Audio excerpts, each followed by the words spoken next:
Cumprimentos os irmãos com a paz do Senhor. Neste momento estaremos dando início a mais uma EBD, nesta manhã de domingo, sendo grato ao Senhor por tudo que Ele tem feito em nossas vidas, aos ouvintes aí pela nossa rádio, ao vivo também pelo Facebook. Vamos estar fazendo uma oração neste momento, dando assim início ao trabalho deste domingo, em nome de Jesus. Presbítero Gilmar, fazendo essa oração em nome de Jesus. Amém, queridos irmãos, você querido que está acompanhando via live ou pela Rádio Adério, a paz do Senhor a todos.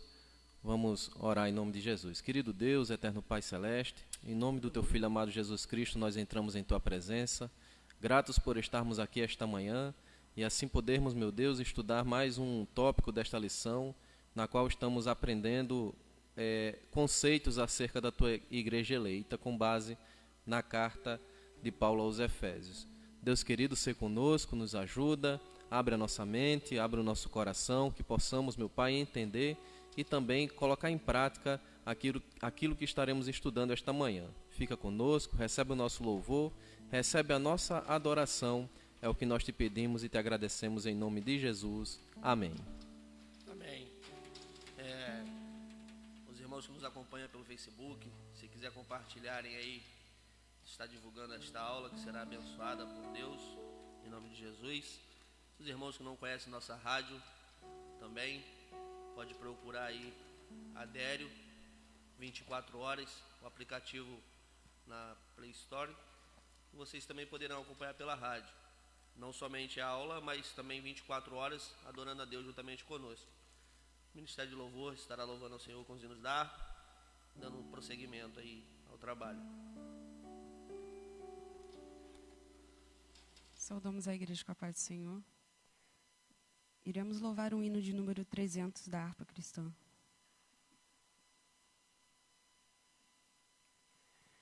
Jesus sim vem do céu em glória, Ele vem, ecoa nova pelo mundo além. Ó esperança que a sua igreja tem, dai glória a Deus. Jesus em breve vem, nossa esperança é sua vinda. O Rei dos Reis vem nos buscar. Nós aguardamos Jesus ainda, até a luz da manhã raiar. Nossa esperança é sua vinda. O Rei dos Reis vem nos buscar. Nós aguardamos Jesus ainda, até a luz da manhã raiar. Jesus sim vem, os mortos esperando estão, o grande momento da ressurreição e do sepulcro em breve se levantarão, dai glória a Deus. Jesus em breve vem, nossa esperança é sua vinda.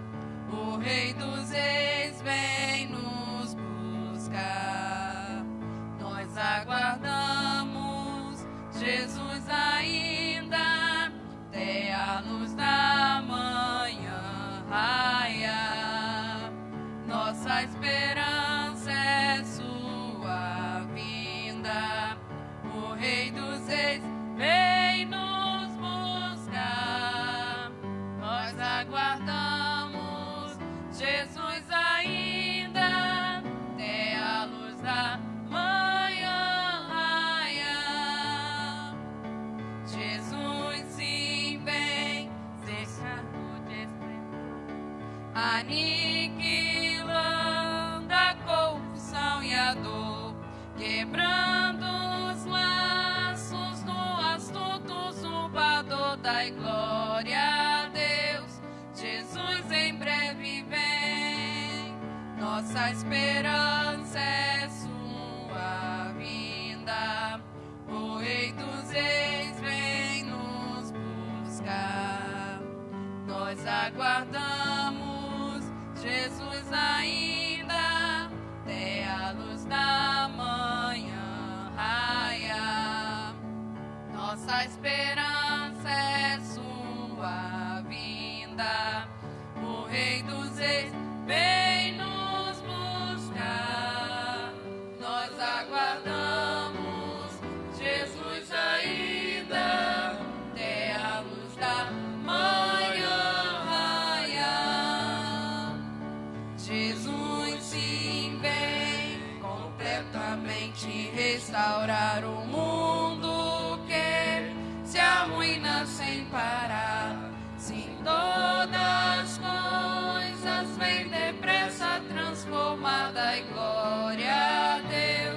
Nossa esperança é sua vinda. O Rei dos Reis vem nos buscar. Nós aguardamos Jesus ainda, até a luz da manhã raiar. Nossa esperança é sua vinda. O Rei dos Reis vem nos buscar. Nós aguardamos Jesus ainda, até a luz da manhã raiar. Jesus sim vem, e sempre eterna adoração daremos nós ao Rei de coração, ao grande autor da nossa eterna salvação. Dai glória a Deus, Jesus em breve vem. Nossa esperança é sua vinda. O Rei dos Reis vem nos buscar. Nós aguardamos Jesus ainda, até a luz da manhã raiar. Nossa esperança é sua vinda. O Rei dos Reis vem nos buscar. Nós aguardamos Jesus ainda, até a luz da manhã raiar.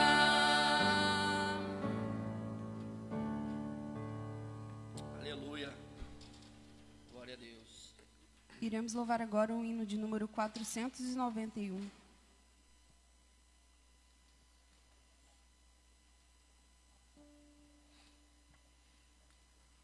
O teu pecado tu queres deixar, no sangue há poder, sim há poder. Queres do mal a vitória ganhar, seu sangue tem este poder. Há poder, sim, força e vigor neste sangue de Jesus. Há poder, sim, no bom Salvador. Ó, confia no Cristo da cruz.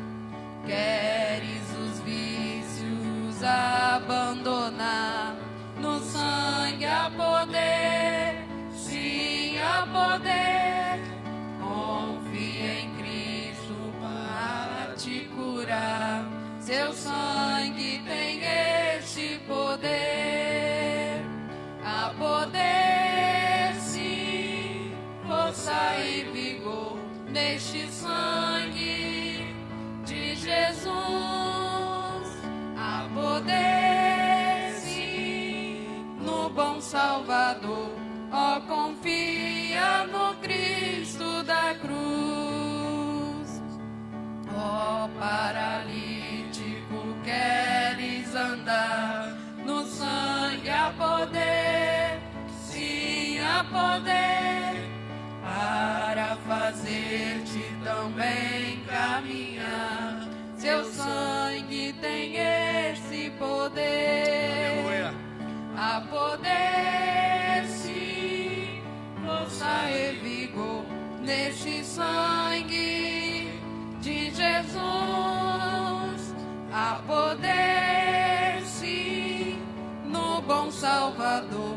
Ó, confia no Cristo da cruz. Queres purezas para o teu coração, no sangue há poder, sim há poder. Mais lealdade, mais consagração, seu sangue tem este poder. Há poder, sim, força e vigor neste sangue de Jesus. Há poder, sim, no bom Salvador, ó, confia no Cristo da cruz. Queres de Cristo a mensagem levar, no sangue há poder, sim, há poder. Queres com os anjos na glória cantar, seu sangue tem este poder. Há poder, sim, força e vigor neste sangue de Jesus. Há poder, sim, no bom Salvador, ó, confia no Cristo da cruz. Glória a Deus, aleluia. Aí as primeiras estrofes ele vai dizer: queres os vícios abandonar, o sangue há poder. Ó paralítico, queres andar, no sangue há poder. Queres pureza para teu coração, esse sangue também tem poder. Queres com Cristo a mensagem levar, e queres com os anjos na glória cantar, o sangue tem este poder. Então, que nós possamos continuar levando os nossos pensamentos aos céus, confiar em Cristo Jesus, nosso Senhor, que nós venhamos sempre estarmos convictos que o Senhor ele tem o controle de tudo, que o Senhor ele está no comando de todo o universo e que jamais perdeu o controle de nada. Tudo que acontece conforme a sua permissão, conforme aquilo que o Senhor ele pode executar ou permitir com que aconteça. Então, que nós venhamos sempre depositar a nossa confiança no Senhor e estarmos cientes de que o sangue de Jesus tem poder para transformar as nossas vidas e mudar a nossa história. Amém? Neste momento estaremos dando prosseguimento. Nosso presbítero Gilmar estará dando aula. Convido aqui o pastor Felipe Libório, estará fazendo esta oração neste momento e também dando prosseguimento juntamente com o Gilmar.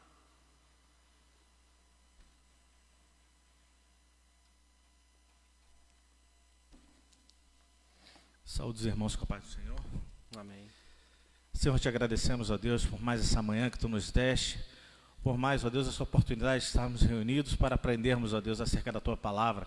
Senhor, que tu venhas orientar, Senhor, mais uma vez o nosso professor, Senhor Jesus, na transmissão da tua palavra, e a todos nós, Senhor, que possamos ser terra fértil, Senhor Jesus, para recebermos a tua semente, a tua palavra, o teu ensinamento, Senhor Jesus, e que o teu Espírito Santo, Senhor Jeová, faça frutificar, faça crescer e faça multiplicar, ó Deus, os teus ensinamentos nas nossas vidas e nas nossas famílias. Ó Deus, te agradecemos mais uma vez pela noite que tu nos deste e te agradecemos, ó Deus, pelas nossas famílias, pela nossa igreja, pela nossa casa e pelas nossas vidas. Senhor, apresentamos a ti a nossa oração em nome de Jesus. Amém. Amém. Queridos irmãos, mais uma vez, a paz do Senhor. Hoje estamos dando continuidade ao nosso estudo acerca da carta de Paulo aos Efésios, dando ênfase à doutrina da eleição, né? A igreja eleita. E nós já passamos por vários assuntos, meus irmãos, a lição está muito boa, está um ponto de contato muito bom com a doutrina, as doutrinas principais da Bíblia no que se refere à soteriologia, a doutrina da salvação. Logo na primeira lição nós tivemos a oportunidade de ter um vislumbre de uma contextualização cultural, histórica, né, daquilo que acontecia na cidade de Éfeso, no período em que Paulo esteve lá. Atos capítulo de número 19 relata isso, a chegada de Paulo ali naquela cidade, e também para entendermos como é que funcionava o pensamento daquele povo que habitava naquela época nesta cidade, e assim podermos também entender, consequentemente, como os cristãos, né, a carga, né, a bagagem que os cristãos traziam com eles ao ingressarem na igreja, né, os cristãos gentios.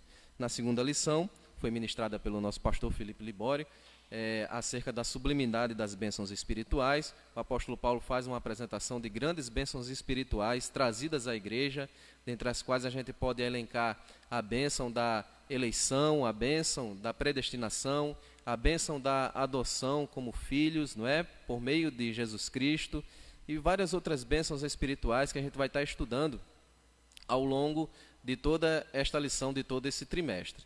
Em seguida, nós entramos na terceira lição, que foi a da semana passada, onde pudemos estudar acerca de dois grandes assuntos basilares também para a doutrina da salvação, que foram os tópicos eleição e predestinação. Em Cristo nós fomos eleitos desde antes da fundação do mundo, e a partir desta eleição estamos predestinados. A igreja, o grupo igreja, né, esse conjunto igreja, está predestinado para morar nos céus com Cristo. E hoje nós vamos estudar acerca de como o crente ele obtém essas bênçãos espirituais. E para isso, o título da lição já nos traz um vislumbre, quando ele diz assim, o título da lição de número 4, a iluminação espiritual do crente. Primeiramente, para que qualquer pessoa possa obter essas bênçãos espirituais, ele precisa, em primeiro lugar, ser iluminado, e essa iluminação tem que partir do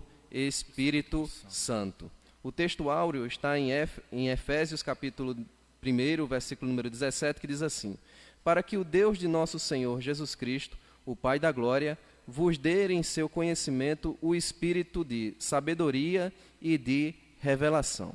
Logo nesse texto aqui, a gente já pode trazer algumas observações. Quando ele diz assim, para que o Deus de nosso Senhor Jesus Cristo, é importante nós entendermos, meus irmãos, que aqui não está havendo uma hierarquização da Trindade, né? Não está dizendo que Jesus Cristo em primeiro lugar vem o Pai, depois vem o Espírito Santo, porque uma leitura apressada e desinteressada, o leitor pode pensar que aqui está havendo uma hierarquização, mas na verdade o que está havendo aqui é Jesus na sua humanidade apontando para Deus, né? Dentro da Trindade não há hierarquia, são três pessoas diferentes, não é? Três personalidades diferentes, mas que comungam, compartilham da mesma essência que é a divindade. Então, para ser Deus, tem que haver Trindade, não pode ser como um triângulo, como muitos querem comparar a Trindade a um triângulo, porque se você tirar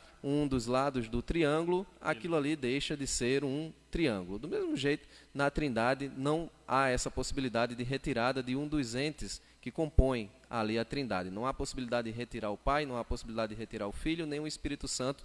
Todos os três compõem o que a gente chama de Deus triuno, né? Então não há aqui por que entendermos que há uma hierarquização, mas na verdade há um apontamento. O Senhor Jesus Cristo, em sua humanidade, ele aponta para Deus, né? Quando ele diz assim, para que o Deus de nosso Senhor Jesus Cristo, o Pai da glória, vos dê em seu conhecimento, o espírito de sabedoria. Aqui não está falando de um espírito, uma entidade, né? Que à parte, né?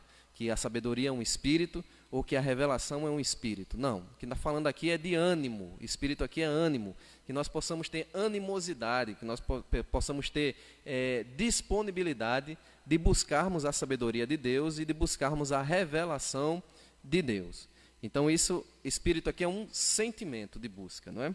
A verdade prática, ela diz assim, a vocação do crente inclui a herança de preciosas riquezas conferidas aos eleitos pela grandeza do poder de Deus. Então, são preciosas riquezas que nós vamos estudar hoje, que vêm a partir da iluminação espiritual do crente, e isso é conferida aos eleitos que nós estudamos na semana passada, quem são esses eleitos. Aqui tem a leitura bíblica em classe, está em Efésios capítulo 1, versos 15 ao 23. Vou pedir para o nosso pastor, Felipe Libório, executar essa leitura, e se ele quiser fazer um comentário também em cima, pode ficar à vontade, pastor. Estamos aqui parece que tem dado certo, né? Esse bate-papo sobre a lição. Efésios capítulo 1, versos 15 a 23.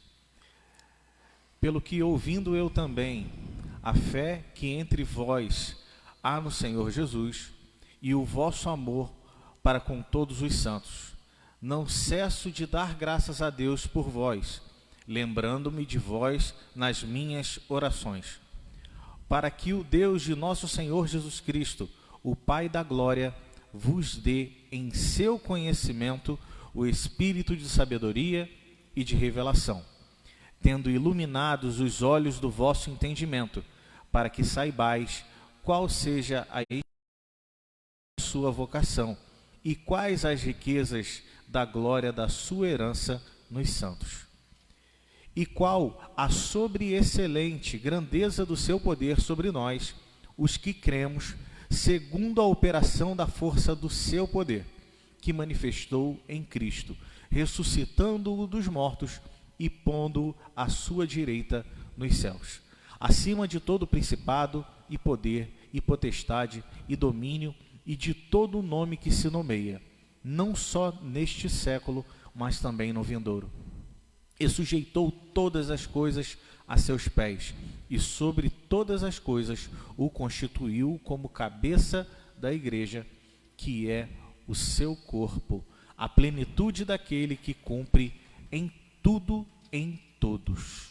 Amém. Glória a Deus. Aqui, a título de introdução, a gente poderia falar algumas coisas, né? Logo essa passagem, né, do versículo 15 ao versículo número 23, está dividida aqui em 3 partes, né? Os versículos 15 e 16, o apóstolo Paulo faz aqui ação de graças, né? Ele agradece ao Senhor. Dos versículos 15 ao versículo número 19, há uma oração de intercessão, né, pelos crentes que compunham ali aquela igreja que estava na cidade de Éfeso. E dos versículos 20 ao 23, nós temos aqui uma confissão de louvor e exaltação. Então, basicamente, a lição está baseada nessas 3 divisões, né? Dos versículos 15 e 16, a ação de graças do apóstolo Paulo. Dos versículos 17 ao versículo número 19, a oração de intercessão. E dos versículos 20 ao versículo 23, a confissão de louvor do apóstolo Paulo. Então, os 3 tópicos da lição estão basicamente baseados nessas 3 divisões, né? Meus irmãos, uma vez que nós somos salvos, nós somos vocacionados para a santidade, né? Nós recebemos uma habilidade para podermos praticar a santidade. Ainda quando somos salvos, nós temos uma oportunidade de desfrutarmos as riquezas da glória divina, é o que nós vamos estudar hoje, o que são essas riquezas da glória divina. E ainda salvos, nós desfrutaremos ainda de uma grande bênção, que é a glorificação, isso que nós tão esperamos e que será aberto, terá sua abertura ali num evento escatológico, arrebatamento da igreja. Então, meus irmãos, uma coisa importante que o crente deve fazer é louvar primeiramente ao Senhor por sua escolha, né, por fazer parte dessa igreja eleita em Cristo Jesus, buscar a iluminação do Espírito Santo para compreender a dimensão da nossa chamada e a herança divina. Quando fala de iluminação, meus irmãos, eu me lembro de uma passagem que o apóstolo Paulo passou ali em Atos capítulo número 17, quando ele vai entrando na cidade de Atenas. E quando ele vai entrando ali naquela cidade, a passagem vai dizer que o espírito dele meio que se revoltava dentro de si, vendo a cidade tão entregue à idolatria. Quem eram os gregos na época do apóstolo Paulo? Os gregos eram quem buscavam um conhecimento, né, exacerbado. Eles diziam que a perfeição era buscada a partir da busca do conhecimento. Alcançava a perfeição através da busca do conhecimento. E ali havia, a Grécia Antiga era o berço do conhecimento daquele mundo. Ali havia as grandes bibliotecas naquela época, né? O sentimento de conhecimento ele pairava na cidade, é tanto que nas praças, a chamada ágora, as pessoas se reuniam para discutir assuntos relacionados ao conhecimento, discutir coisas relacionadas ao conhecimento. No entanto, aquela cidade revoltou o apóstolo Paulo porque estava muito entregue à idolatria. E aqui a gente traz já uma primeira observação. Onde reina, meus irmãos, o conhecimento humano, puramente humano, e não há iluminação do Espírito Santo, é onde prevalece o obscurantismo espiritual. Basta a gente ir para visitar os grandes centros universitários. Nos grandes centros universitários, onde há uma grande concentração, uma eminência, né, um principal assim, do conhecimento humano, parece que é onde há um reduto, né, um acúmulo grande de pessoas que não creem em Deus, de pessoas que questionam a existência de Deus. Parece que onde reina, onde paira, onde há essa áurea, a gente pode até falar assim, de conhecimento exacerbado, é onde há um maior obscurantismo espiritual. Daí a necessidade de iluminação com o Espírito Santo. Daí a gente se lembra desse testemunho do apóstolo Paulo no capítulo 17 de Atos, e a gente percebe logo que quando aqueles homens são iluminados, já no final do capítulo 17, há algumas respostas, né? Uns escarnecem do apóstolo Paulo, outros dizem assim, acerca disso aí a gente vai ouvir depois, e outros se convertem, né, como o Dionísio se converteu ali ao final do capítulo 17 de Atos, ao Evangelho. Então a gente fica, é fácil compreender que quando Deus vem de encontro, isso parte de Deus, né, essa intenção é primazia de Deus, Deus vai de encontro, ilumina com o Espírito Santo, com o conhecimento do Espírito Santo, a resposta pode ser variada. Daí a gente já rememora a lição passada, que a questão do livre-arbítrio, não é? A graça, ela pode ser resistida, né? O homem pode dar uma resposta de resistência à graça de Deus. Então, a título de introdução, pastor, tinha isso a falar. Se eu tiver algum comentário a fazer, pode fazê-lo. É importante também pontuar, lembrando essa questão de Paulo em Atenas, sempre apontando para o sentimento humano da autossuficiência, da autossuficiência com base no conhecimento humano. O conhecimento humano, ele não é desprezado por Paulo, mas ele coloca a vinculação, a interligação direta com a iluminação dada pelo Espírito Santo. Se você não tiver iluminação espiritual dada pelo Espírito Santo, de nada adianta qualquer conhecimento humano que venhamos a adquirir. Muito bem pontuado, porque Paulo, ele não despreza o conhecimento humano, e a Bíblia também não despreza o conhecimento humano. É tanto que Paulo, no discurso, ainda em Atenas, ele faz uso até de algumas citações de obras conhecidas dos atenienses. Para mostrar que a vinculação entre conhecimento e inspiração espiritual precisam andar juntas. Então, Paulo faz uma citação, justamente dizendo assim, os próprios escritores de vocês falaram disso que eu estou falando para vocês acerca do Deus desconhecido. Então, aqui a gente já pode entrar no primeiro tópico da lição, que é o tópico intitulado A Esperança da Vocação e as Riquezas da Glória.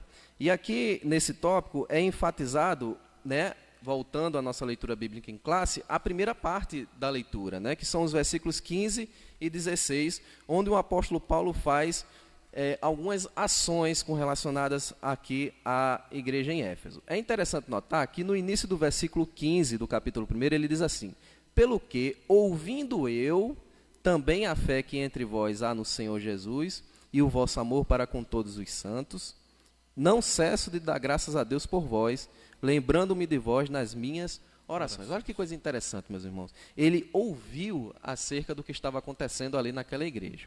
E isso o levou a tomar uma ação. Que ação foi essa? Dar, primeiramente, a ação de graças e depois interceder pelos crentes em Éfeso. E aqui a gente já pode fazer uma aplicação e levar-nos, pois esse é o papel da Escola Bíblica Dominical também, nos levar a refletir. O que é que nós estamos fazendo quando estamos ouvindo as coisas que estão acontecendo no mundo? Que ação nós estamos tomando, né? Nós estamos passando por um momento de uma crise na saúde, uma crise, né, na economia, uma crise que agora iniciou essa semana, né, uma crise política. Né?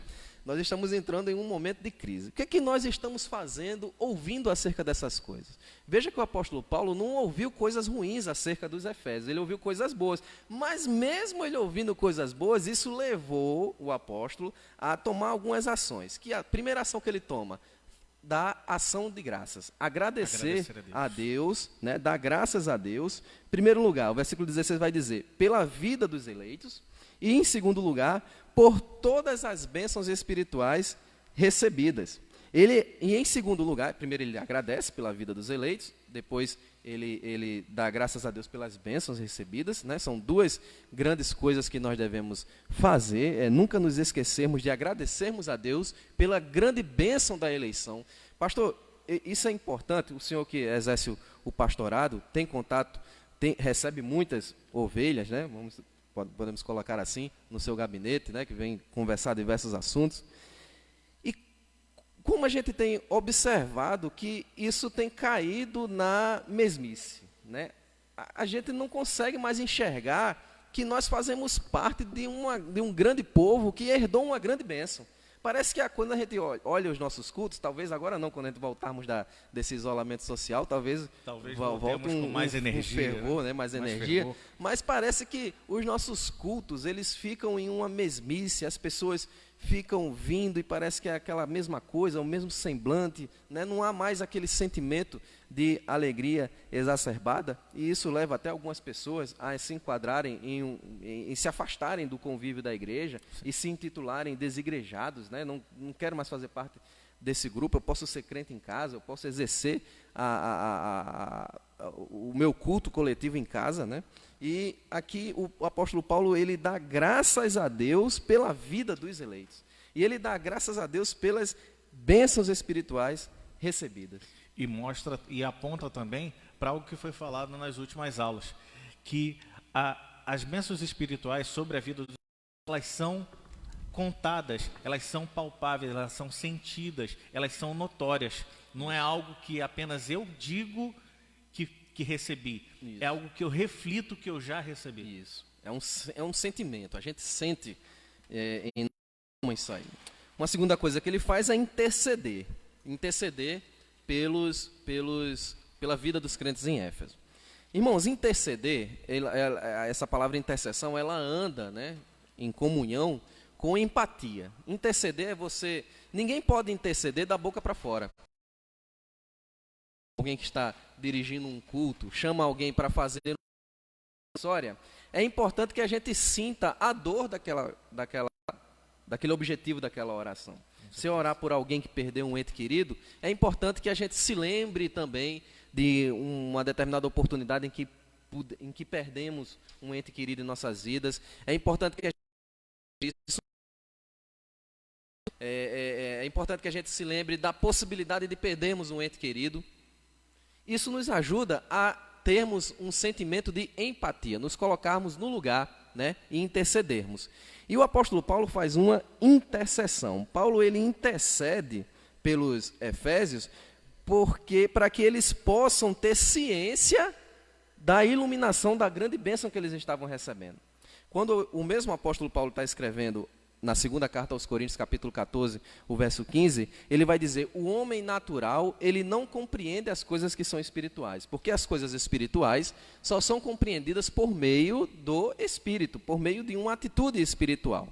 Então, Paulo, ele tem essa consciência, e ele mesmo dando graças a Deus pela vida dos efésios, ele está preocupado se os efésios têm realmente, os crentes, né, quando eu falo efésios, os crentes, os cristãos em Éfeso, eles têm realmente essa consciência que a bênção era muito grande, a bênção espiritual era muito grande. Paulo, ele tinha plena ciência que era uma dificuldade muito grande a pessoa perceber isso aí.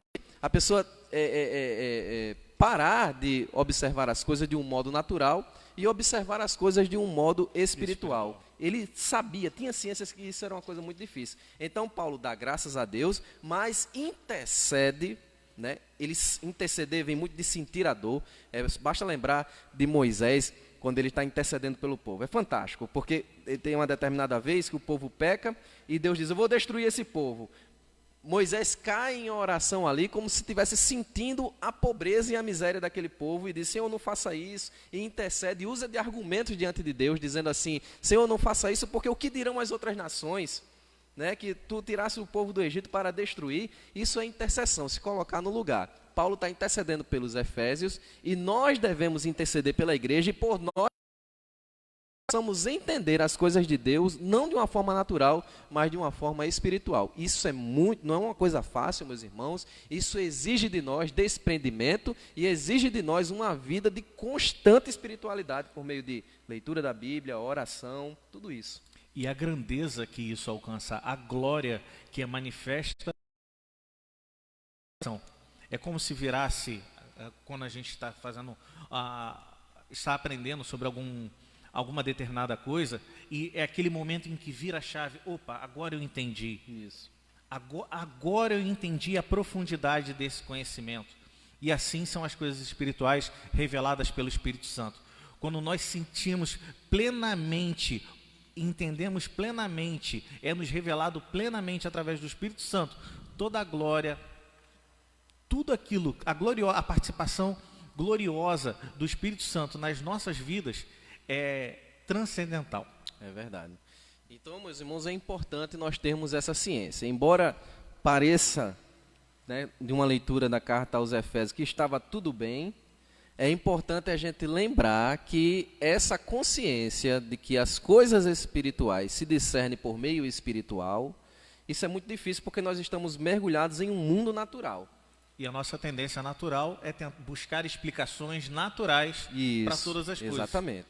E alguns, muitas das vezes, nós também buscamos respostas naturais para algo espiritual. Exatamente. E Paulo nos alerta, não, coisas espirituais precisam ser discernidas espiritualmente.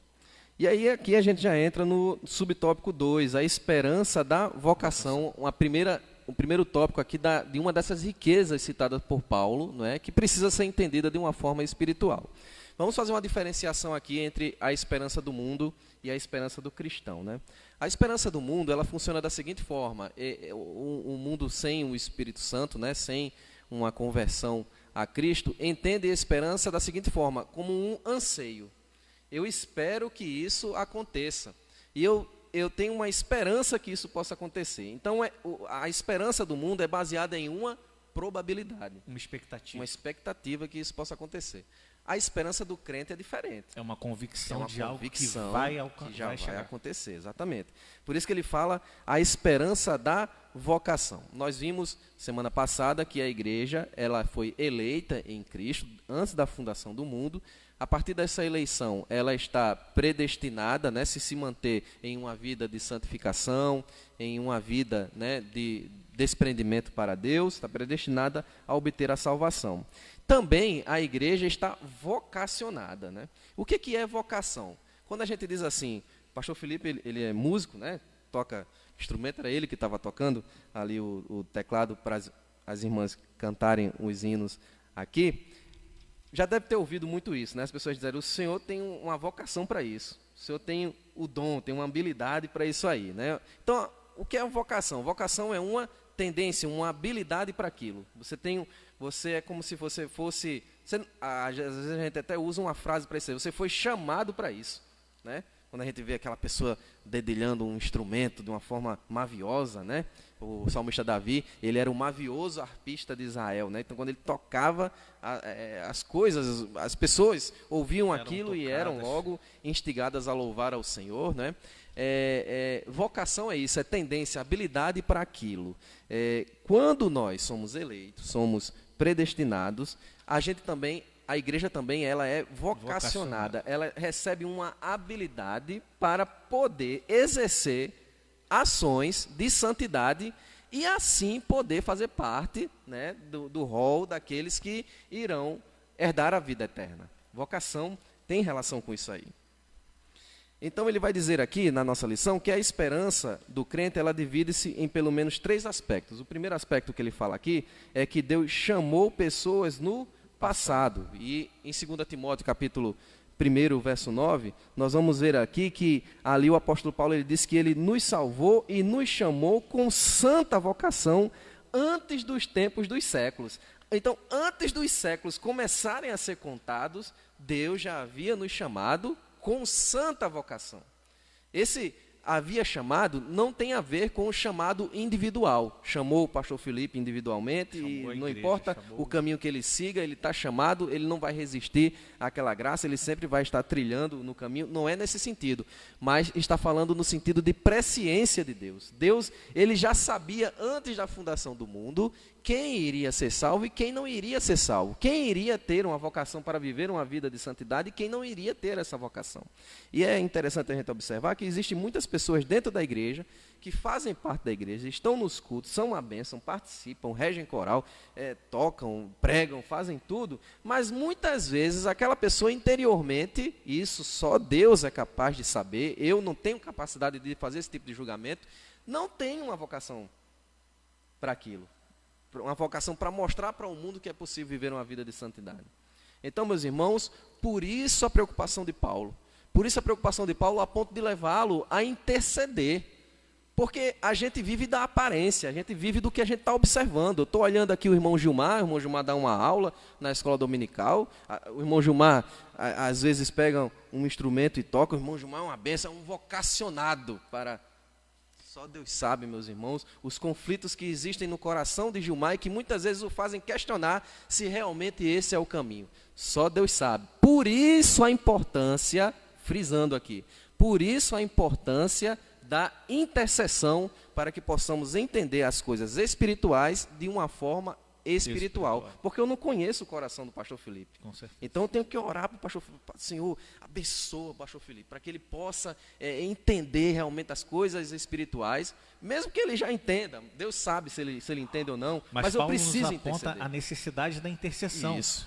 Eu não tenho conhecimento sobre o coração do meu irmão, mas Deus, que tem todo o conhecimento, tem toda a presciência sobre isso, eu intercedo para que ele, se não está fazendo, que faça. Que faça, exatamente. Pela necessidade, pela importância dessa esperança, dessa convicção. A gente pode até substituir essa palavra, muito legal. substituir a esperança por convicção. A convicção da vocação Exatamente. espiritual. Então, meus irmãos, a esperança subdividida aqui em 3 aspectos. Primeiro, que Deus chamou pessoas no passado. O segundo aspecto aqui, a chamada abrange serviço e santificação. Quando nós estamos lendo a carta de Paulo aos Filipenses no capítulo 3, verso 14, a gente vai ver ali uma convicção do apóstolo Paulo quando ele diz assim: prossigo para o alvo, né? E pelo prêmio da soberana vocação. É isso que ele usa. Então, vejam a importância dessa bênção espiritual que é a vocação do crente. E o terceiro aspecto da esperança do crente, o comentarista vai frisar aqui, é a participação gloriosa no futuro. Então, a esperança do crente, ela tem 3 aspectos. Um aspecto no passado, um aspecto de que Deus já chamou desde o início no passado. Ela tem um aspecto no presente, no sentido de santificação e no sentido de prosseguirmos para o alvo, que é Cristo. E ela tem um aspecto no futuro, não é?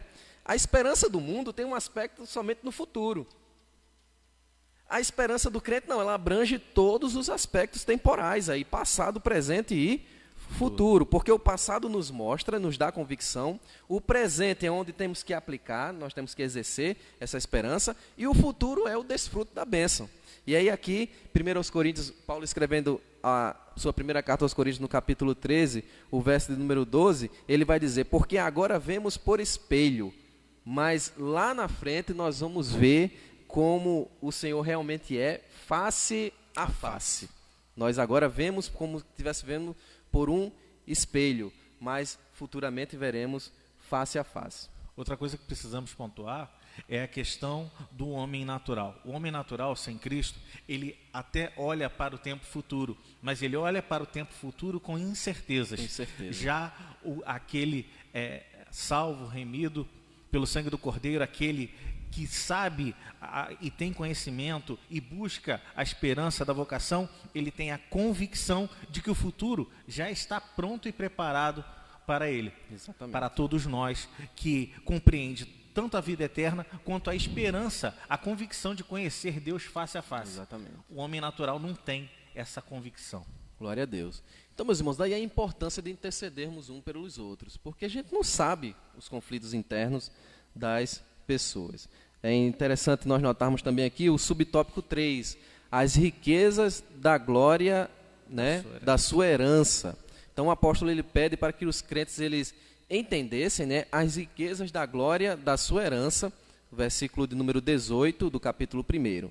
Então, riquezas aqui estão se referindo às maravilhosas bênçãos de Deus. Que bênçãos são essas? A bênção do perdão dos pecados, a bênção da adoção por filhos, nós já falamos sobre isso no domingo passado, né? A bênção da adoção, que quando você é adotado na cultura greco-romana, né? Que foi o contexto em que viveu o apóstolo Paulo. E só quem conhecia isso era a cultura greco-romana, porque não havia esse conhecimento no meio dos judeus. Por isso Paulo é conhecido como o apóstolo dos gentios. Então, a bênção da adoção, você assumiu o nome de Cristo para você. E, consequentemente, quando você passa a fazer parte da família de Cristo, você também herdar, né, aquela herança que está destinada a nós.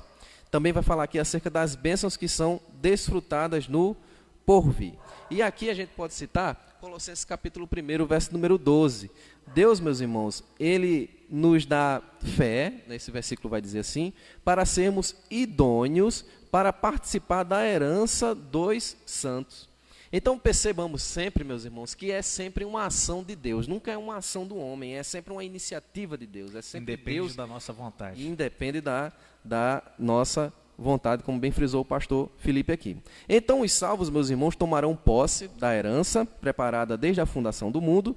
É isso que está registrado em Mateus capítulo 25, verso 34, quando o Senhor dirá àqueles que estão à sua direita: vinde benditos de meu Pai, né, e possuir a herança do reino que está preparado desde antes da fundação do mundo. Tem gente que pensa que Jesus, ele foi para o céu, né, e quando ele chegou no céu, ele virou mestre de obras, né? Passou a construir casas lá, né? Jesus não está construindo casas no céu. O reino já está preparado desde antes da fundação do mundo. Esse reino já está preparado e pronto para nos receber.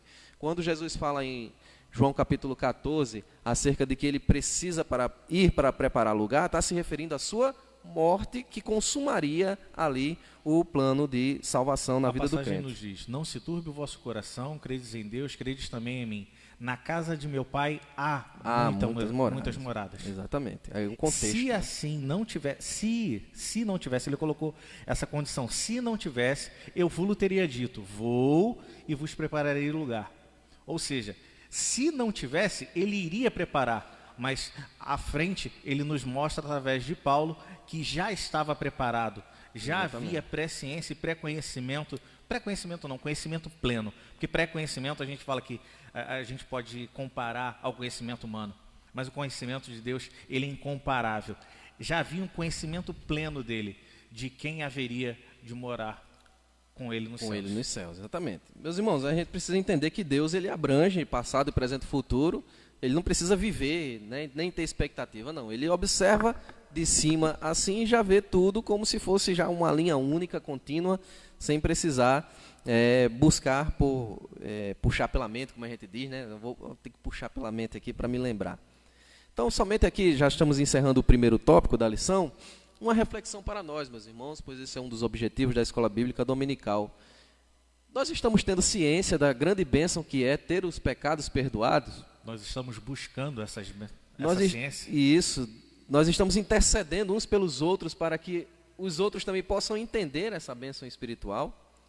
Nós estamos entendendo o que era uma bênção da adoção por filhos. Nós, antes que estávamos destinados ao inferno, nós estávamos preparados para ir para o inferno, meus irmãos, e nós herdamos, nós fomos reposicionados, na lição número 2 nós vimos isso, nós somos reposicionados em Cristo. Nós estávamos em uma estrada que nos levava a passos largos para cairmos no abismo do inferno, e fomos reposicionados em Cristo para uma estrada de caminho, apesar de ser estreito, mas que nos conduz à vida eterna.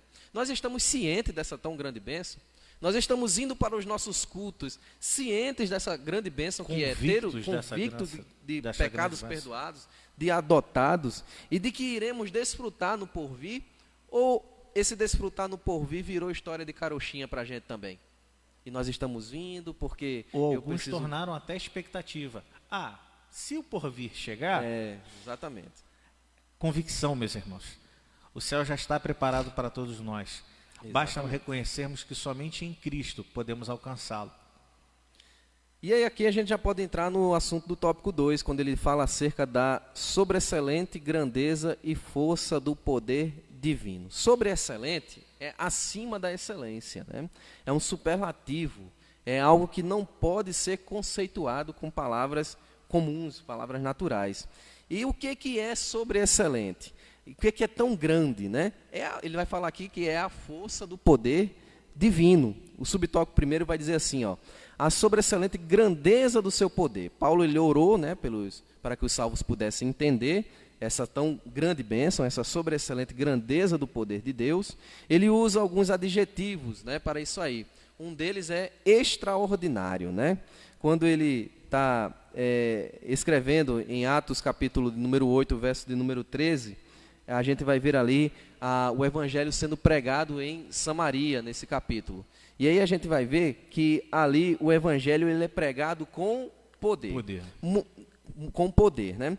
Quando o apóstolo está escrevendo em uma outra oportunidade, falando que o evangelho é o poder de Deus, né? Ele não está se referindo única e exclusivamente, muito embora tenha acontecido na pregação do evangelho sinais e maravilhas, muitos milagres, Paulo não está se referindo única e exclusivamente aos sinais e milagres, porque estes vêm depois. Lembram que o Senhor Jesus falou que os sinais seguirão ao que crerem? Paulo está falando, em primeiro lugar, do poder transformador do evangelho na vida do crente. Isso ele vai chamar de poder, e ele vai dizer que não é um poder comum, mas é uma força sobreexcelente, é um poder sobreexcelente, né? É o que ele chama aqui de dunamis, né? A força. Uma força fora da medida. Isso. É importante a gente frisar isso aqui, porque como os gregos entendiam o dunamis, né? Como eles entendiam essa questão da força. Os gregos, eles entendiam, eles não tinham ainda o conhecimento que Newton veio aperfeiçoar e que os posteriores cientistas após Newton vieram também a especificar melhor isso aí. Eles não tinham conhecimento de energia, de força, de trabalho que nós temos hoje, né, em física.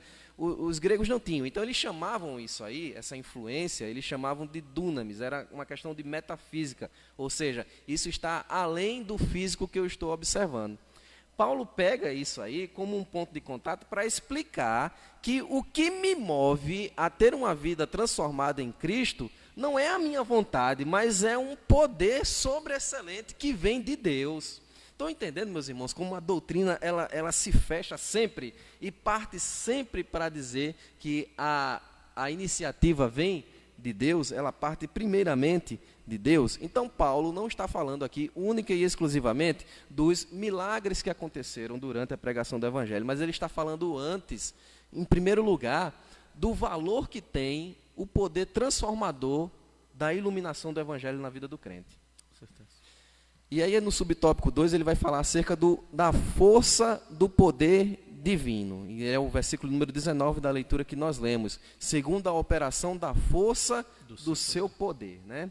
Então, força é algo que consegue promover uma mudança de estado, né? Quem estuda física vai ver aí. E força, né? A gente nos aponta sempre para direção. Direção, alteração de rota. Isso, mudança de estado. É uma grandeza vetorial, não é? Vetorial.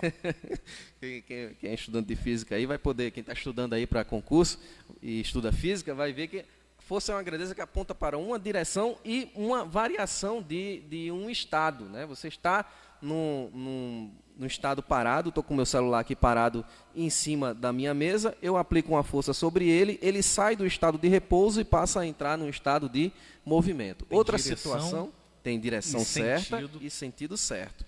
Outra situação seria se, de repente, um carro, né, vem numa velocidade ali constante de 60 km por hora, ele está sempre naquela velocidade de 60 km por hora e alguma coisa o faz mudar de direção. Força é isso. E Paulo está falando aqui de uma força, de uma expressão de força que traz a ideia de intensidade, de algo que indica algo que é inerente do poder de Deus. São leis que Deus estabeleceu, né, que não podem ser mudadas, dentre as quais está a sua influência sobre a humanidade a ponto de convencê-la, né? Quem convence o homem do pecado, da justiça e do juízo? É o Espírito Santo. Quem faz o homem mudar de direção? Porque quando a gente diz assim, fulano hoje domingo no culto à noite ele se converteu.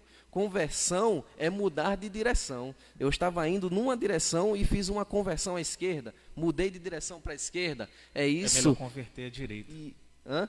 É melhor converter à direita. À direita, né? A esquerda não dá muito certo. Tá bom. Não mexe muito com isso, não. Pode dar problema. Vamos lá.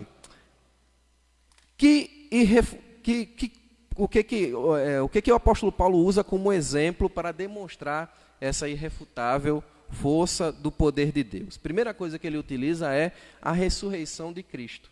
E a ressurreição de Cristo precisa ser muito bem entendida, meus irmãos, porque como é que eu vou usar um argumento, né, que muitas pessoas não criam na época, e muitas pessoas hoje também não creem na ressurreição de Cristo, eu uso isso como comprovação de que isso aí faz parte do poder de Deus? Em primeiro lugar, eu preciso entender que a ressurreição é uma realidade.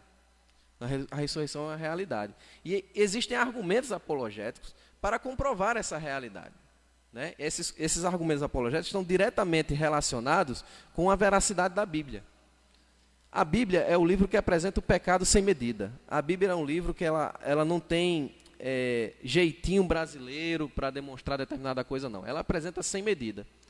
Então, um dos argumentos apologéticos que a gente tem para comprovar que a ressurreição realmente aconteceu, primeiro, é que os apóstolos eles não escondem que havia um complô para dizer que eles roubariam o corpo de Cristo. Veja que isso está escrito nos evangelhos. Se eles quisessem, né, esconder, mais credibilidade à mensagem deles. Eu vou colocar isso aqui, vou escrever isso aqui, e aí as pessoas vão ler isso aqui e vão achar que realmente nós roubamos o corpo de Cristo. Mas eles fizeram questão de demonstrar, de deixar ali escrito, para mostrar que isso era uma verdade. Quem tem a verdade em primazia, não teme. É aquele famoso ditado, né? Quem não deve, não teme. Não é? Então, eles não tinham temor nenhum de mostrar ali que havia um pensamento de que eles poderiam roubar o corpo de Cristo. Uma segunda coisa que comprova aí a veracidade da ressurreição. Quem foi a primeira pessoa a quem Jesus apareceu? Foi uma mulher. E a mulher, eu gosto de brincar, falar em tom de brincadeira sobre isso. A mulher na época de Jesus, na época do apóstolo Paulo, naquela época ali dos primeiros séculos, era a terceira. E veja que a primeira mulher que Jesus apareceu foi a Maria Madalena. Além de ser mulher, era uma mulher que não era bem vista pela sociedade. Ela trazia uma carga de vários problemas. Mas eles fizeram questão de deixar registrado na Bíblia que a primeira pessoa a quem Cristo apareceu foi uma mulher. Quem não tem temor de mostrar os fatos como eles realmente aconteceram.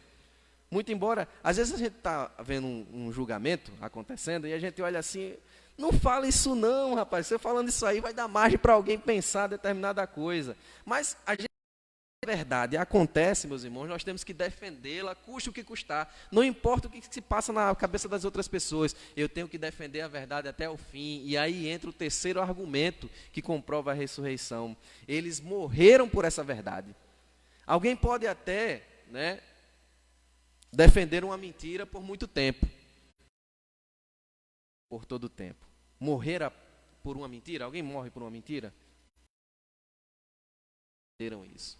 Né? Pedro disse assim, não, eu defendo até o final. Não sou digno de morrer como o Senhor Jesus morreu. Então crucifica de cabeça para baixo. Não, defendo a verdade até o fim. Apóstolo Paulo, corta a minha cabeça, não tem problema. Mas a verdade é essa.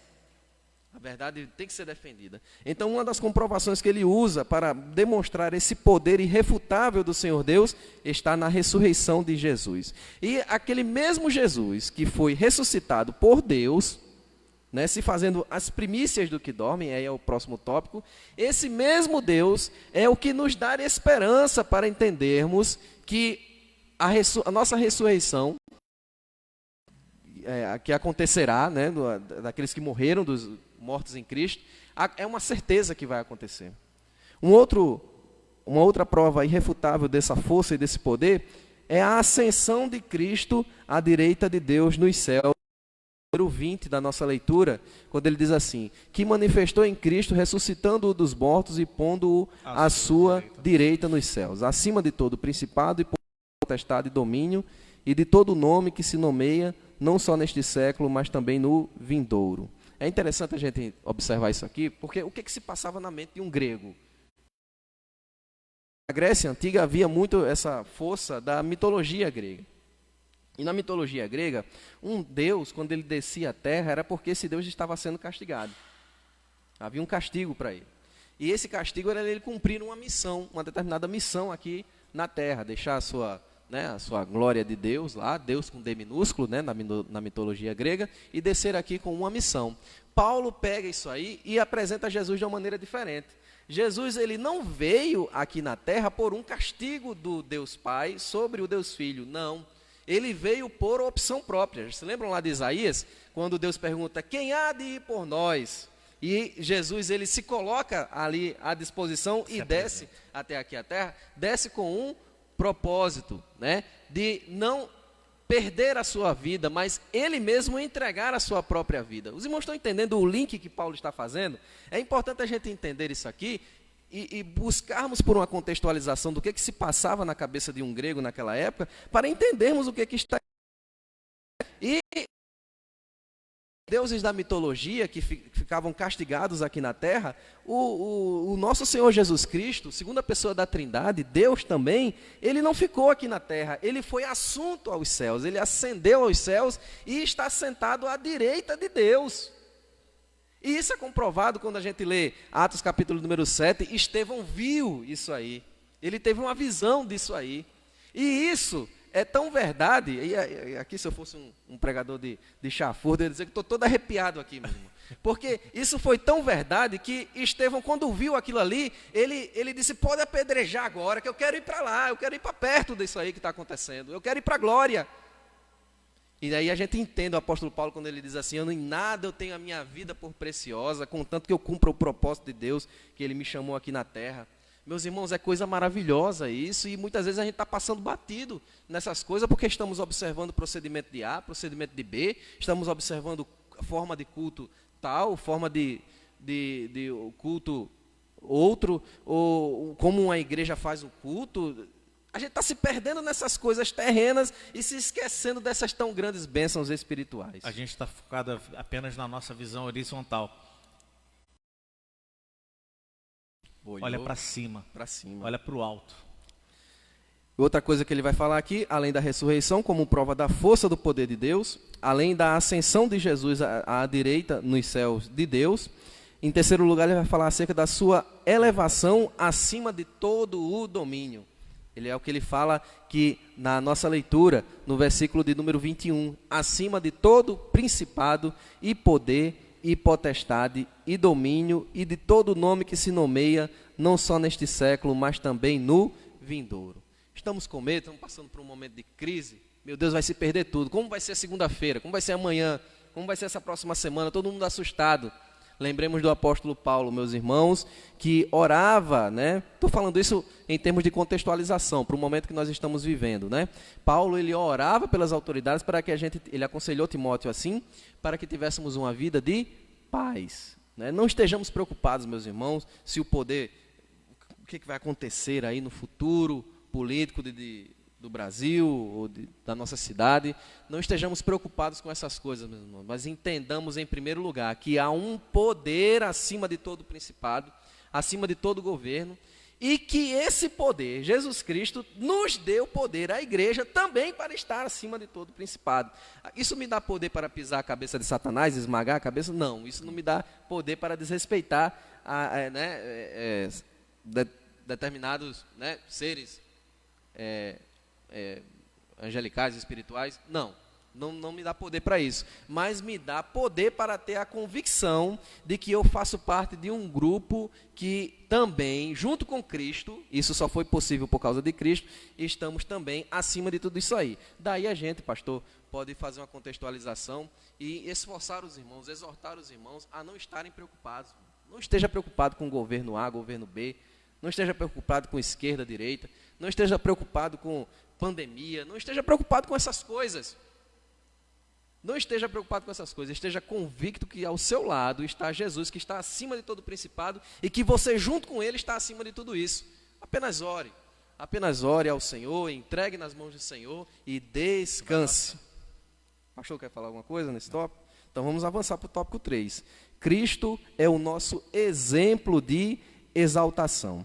Por que ele é nosso exemplo de exaltação? Em primeiro lugar, porque ele é as primícias dos que dormem, né? O versículo número 20 vai dizer que manifestou em Cristo ressuscitando-o dos mortos, né? Cristo é aquele que tem poder sobre a morte, ele demonstrou isso na sua ressurreição. O Novo Testamento ele descreve a ressurreição de Cristo como uma obra do poder de Deus, não é? Ontem nós tivemos aqui uma edição do programa Tua Palavra, e nós falamos sobre Trindade. E nós vimos ali que a Trindade... E gostaríamos até de convidar os irmãos. Todo sábado nós temos, juntamente com o nosso professor Gilmar, ele na direção desse programa, dessa programação, o programa Tua Palavra. às 17 horas, 17 até às 18h30, 19 quando o tema estende um pouquinho mais. Convidamos os irmãos. Adério, 24 horas. Baixe o seu aplicativo, entre no nosso site da rádio e acompanhe a programação. Exatamente. Todos os sábados a gente escolhe um tema para falar aqui, e ontem nós falamos sobre trindade, né? E o que é trindade? A trindade é a composição do Deus triuno, né, em 3 pessoas diferentes, Pai, Filho e Espírito Santo, mas que comungam de uma mesma essência, de uma mesma constituição, que é a constituição divina. Natureza. E eles não podem entrar em contradição entre si, não tem essa possibilidade, porque é uma essência só, né? É a essência divina. E quando ele fala aqui que, além de serem 3 pessoas, essas 3 pessoas exercem funções diferentes.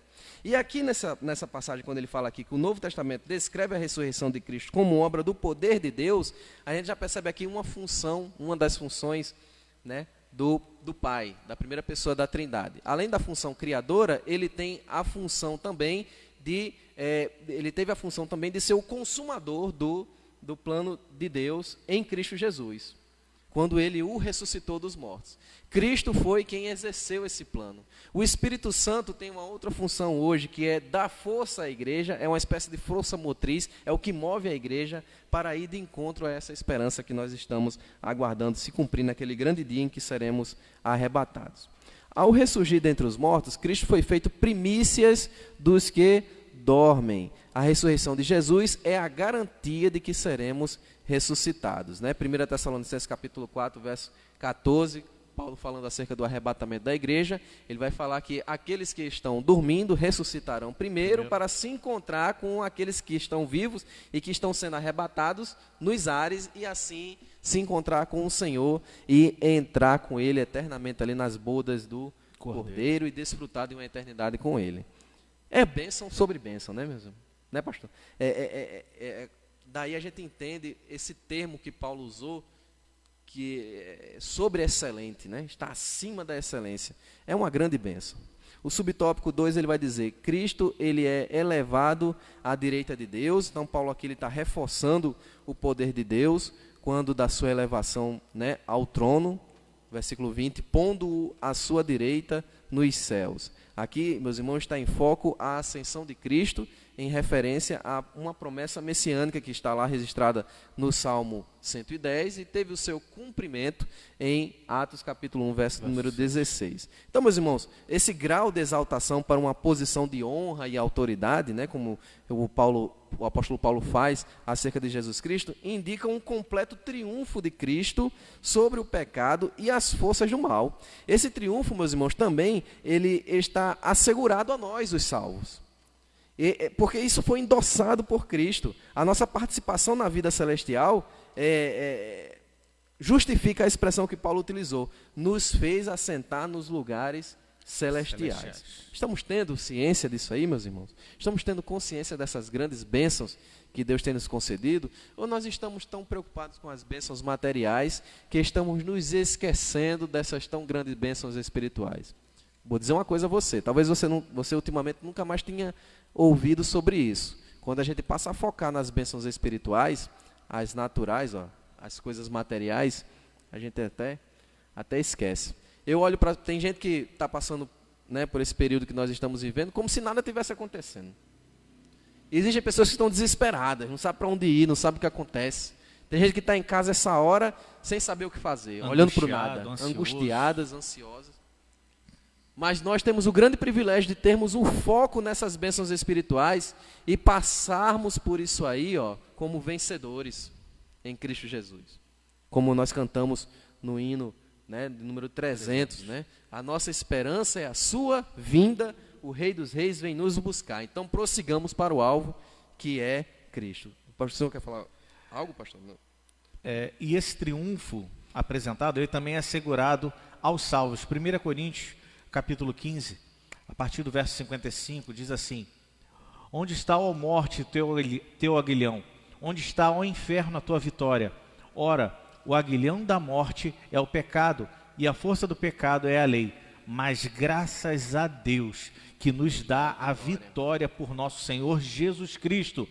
Portanto, meus amados irmãos, sedes firmes, constantes, sempre abundantes na obra do Senhor, sabendo que o vosso trabalho não é vão no Senhor.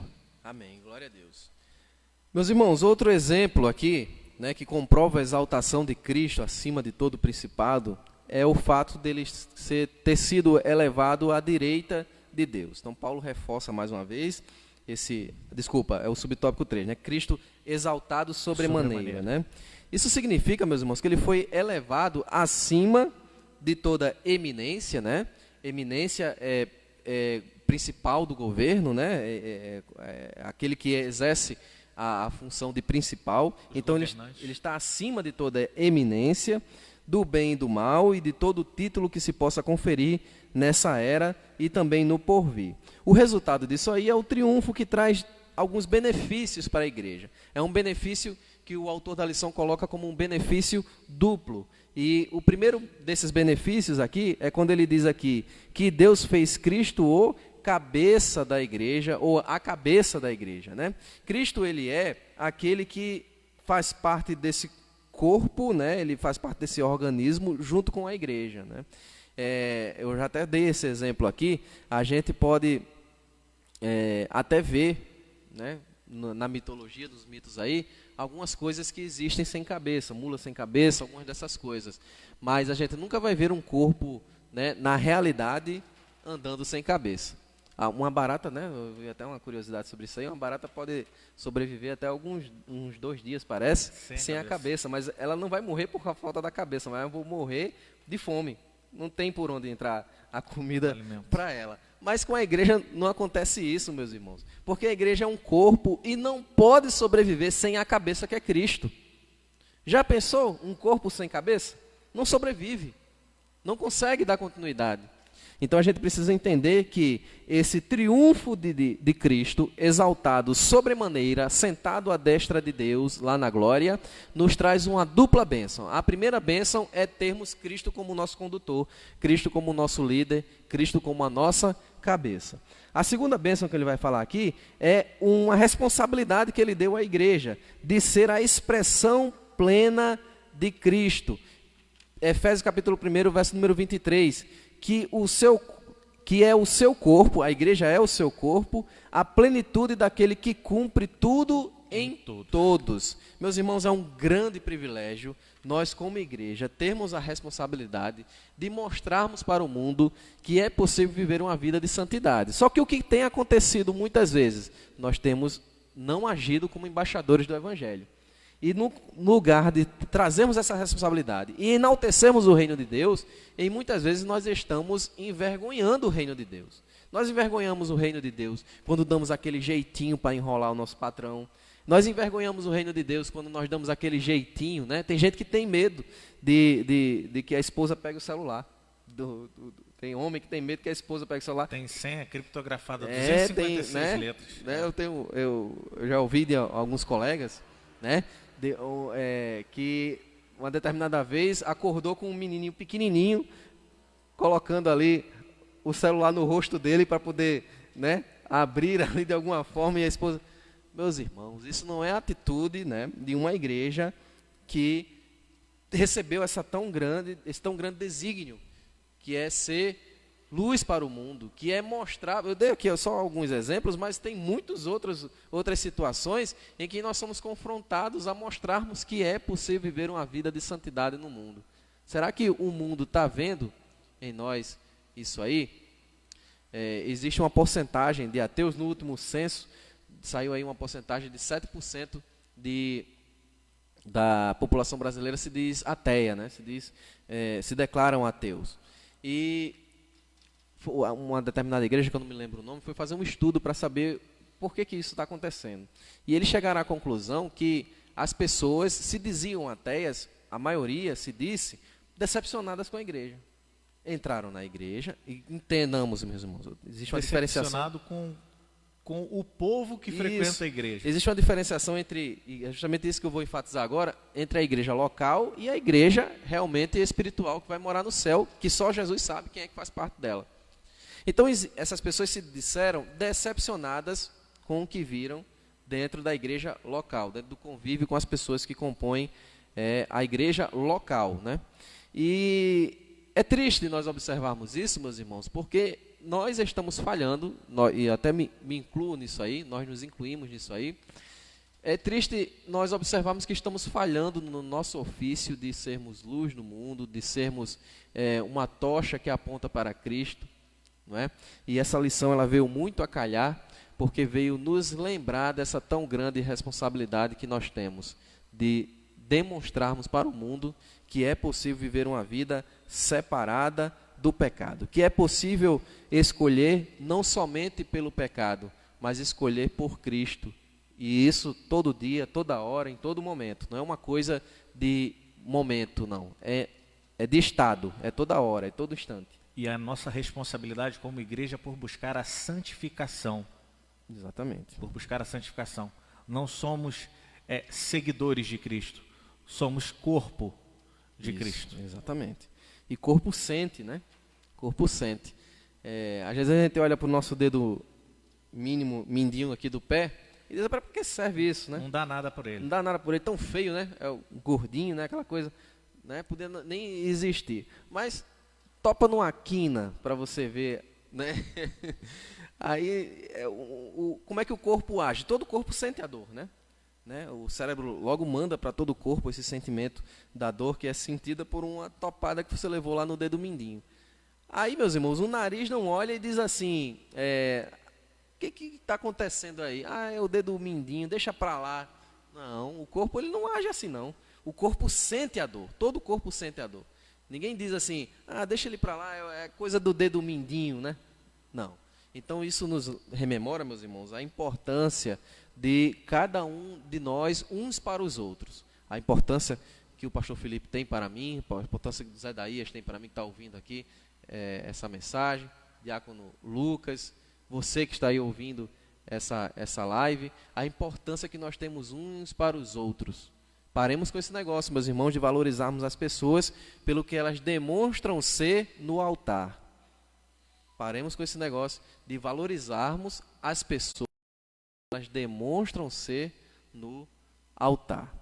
Tem um ditado que minha avó sempre dizia, ela sempre diz, né, está viva ainda, graças a Deus, ela diz assim, quer conhecer uma pessoa, né, chama para comer 1 quilo de sal com você, né, que o sal da cesta básica é o item que mais demora a se acabar, né. Então o convívio é quem diz, né, quem nós realmente somos, não é o que nós demonstramos ser quando estamos no altar, quando estamos num patamar, certo, meus irmãos? E aqui, pastor, a gente pode partir para a conclusão? Vamos lá. Vamos lá. A conclusão da nossa lição, ela diz assim, embevecido com as bênçãos espirituais, Paulo mantém a adoração contínua ao Eterno, a atitude que deve ser seguida por todos os salvos. A compreensão das dádivas da salvação demonstra o excelso valor daquilo que Deus fez por nós.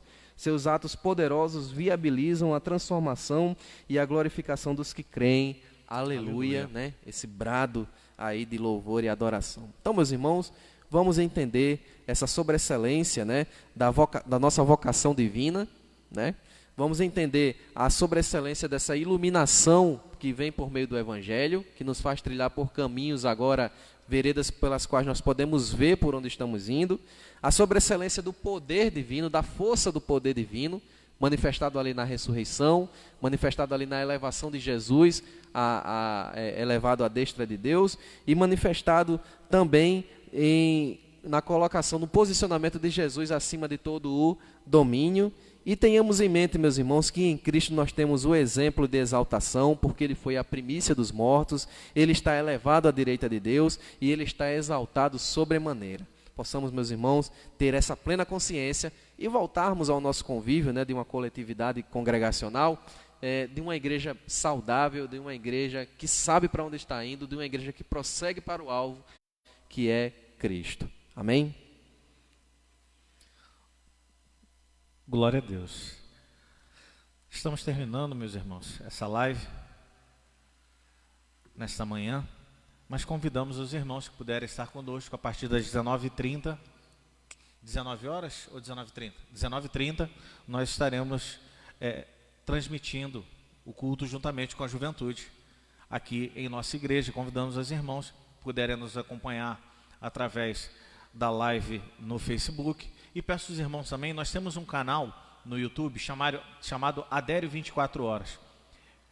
Os irmãos que puderem, juntamente conosco, se inscrever, clicar lá no sininho, nós precisamos alcançar 1000 inscrições para que possamos transmitir ao vivo também pelo YouTube a transmissão dos nossos cultos. Convidamos os irmãos que puderem estar conosco. Nós queremos há pouco tempo, mas os irmãos também que quiserem acompanhar essa aula e as aulas anteriores e os cultos dos domingos anteriores também podem ter acesso diretamente ao nosso canal Adério 24 Horas no YouTube. Meus irmãos, agradecemos a todos que puderam estar conosco, assistindo, participando. Estaremos orando agora para terminar esse trabalho, este culto também de adoração, que é a nossa escola, e pedindo ao Senhor que continue conosco, nos orientando, nos capacitando, e que Deus possa também derramar suas ricas bênçãos